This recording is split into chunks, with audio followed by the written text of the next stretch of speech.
I'm in the business of predicting things these days. I would predict we could see a deficit around $82 billion when that budget gets tabled. That's without considering whatever savings they found in the spending cuts. I told you the deficit in McCartney's budget would be around $82 billion.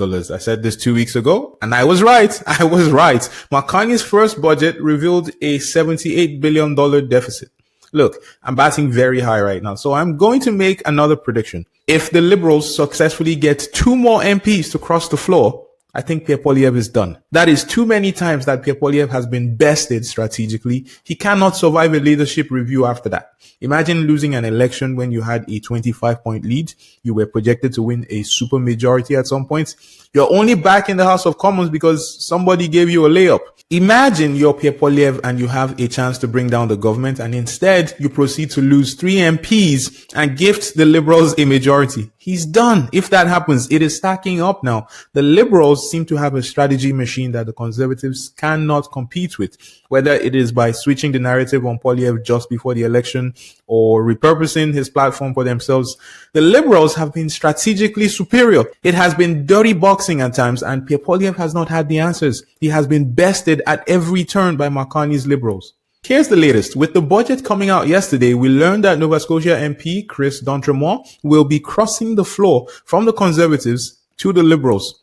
That means that the Liberals now only need 2 MPs to cross the floor for them to have a majority. This opens up a world of possibilities. There are rumors that the Liberals are talking to more people in the Conservative caucus. That could be misdirection, or it could very well be the truth. Either way, the rumors will cause some confusion within the Conservative caucus. I'm sure the members of Poilievre's caucus are pointing fingers at one another right now. It's like a real life game of Among Us, right? Each of them will be looking at each other wondering who the imposter is. And that is problematic for Pierre Poilievre, especially when you hear what Chris d'Entremont says here.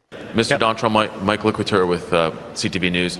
I wanted to ask you, what was the deciding factor in crossing the floor? And if you could also indulge, how many other Conservatives in your caucus feel the same way that you do? Well, let's start with the story of how I got here. I would think over the last number of months, I wasn't feeling that I was aligned with the ideals of what the leader of the opposition had been talking about. So I've been sort of re-looking at, what my career is bringing and what I can do for my constituency. So over the last little bit, talking to many of my friends in the Liberal Party, as Deputy Speaker, I got to know a lot of those members personally. Ask questions, see what's going on, and understanding the point that we are in Canadian history, where it's time to actually try to lead a country, to try to make it better, and not try to knock it down, not to continue to be negative.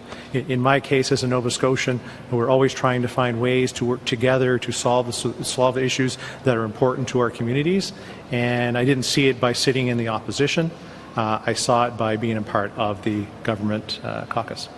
Prochaine question. Sorry, and just in terms of how many other Conservatives feel the same way that you do that are currently sitting in caucus? Yeah, I would suggest that there probably are those that are in the same boat, but I will let them tell their stories if that time comes.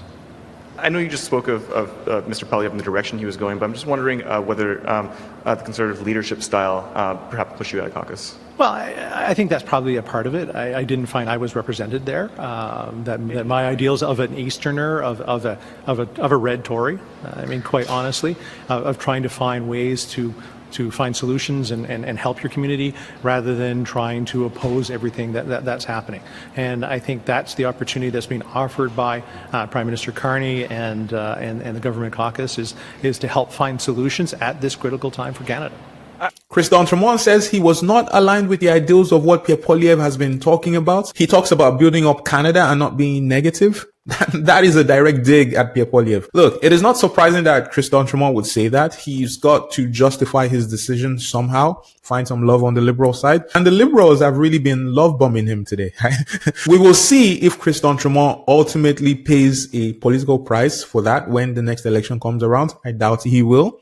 They tend to vote Liberal in Nova Scotia. In fact, when you look at the House of Commons right now, every single MP from Nova Scotia is a liberal. Chris Tremont was actually the only conservative MP from that province. Now it's all red. If I were the liberals, I'd be looking at turning MPs from New Brunswick or even Newfoundland and Labrador. The NDP is an interesting one as well. The NDP is going through an identity crisis right now. The conservatives and the liberals have stolen a lot of what the NDP stands for. So there might be less resistance for 2 of those 7 NDP MPs to jump to the liberals. Personally, I think Makani would enjoy taking more people from Poilievre. He just seems like the kind of guy that would enjoy that sort of thing. So I imagine they will focus on convincing conservatives to cross the floor.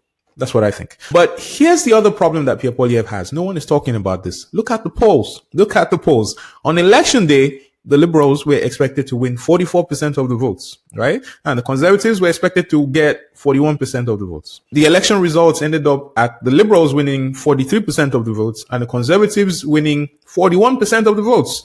Do you know where they stand right now? The polls right now predict the liberals to win 42% of the votes if there was an election today, and the conservatives are expected to win 40%. So we're exactly where we were on election day, basically, right? As bad as Makani's economy feels today, we're on the brink of recession at the moment. Unemployment is at 7.1% right now. Truly insane situation. The Carney government just put out a budget that is going to add $78 billion to the deficit in the first year. At the same time, they're saying, trust us, we'll spend your tax dollars wisely. I mean, I don't trust that.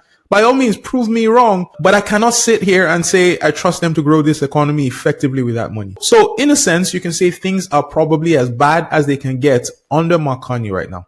And yet the polls show that people still trust Carney. Certainly more than they trust Pierre Poilievre. If we go to an election today, Poilievre probably loses. That is wild. And here's the other thing. If you've read the budgets, you know that the Liberals are proposing huge tax write-offs for companies that build in Canada. That is something you might expect a conservative government to do. But there is a trend there. At every turn, the Carney Liberals have seized the narrative before Poilievre can build up any steam. Poilievre's conservatives put out the Jail Not Build Act, asking for an expansion to reverse onus requirements for certain violent crimes. The Liberals ensured the bill did not pass, but weeks later, the Liberals tabled their own bail reform with expanded reverse onus requirements. Here's another example. Poilievre has been fixated on the industrial carbon tax, but somewhere in the new budget, the Carney Liberals are opening the door to dropping the emissions cap. That is something that will please Daniel Smith. It is something Poilievre would have loved to do himself. Look, I once described Makani as a smiling assassin. I'll say it again. Makani is absolutely diabolical. He might be a supervillain. And he's always smiling as he does these things too. Like, he did say he knows how the world works. He warned you, to be fair. He did warn you that he knows how the world works.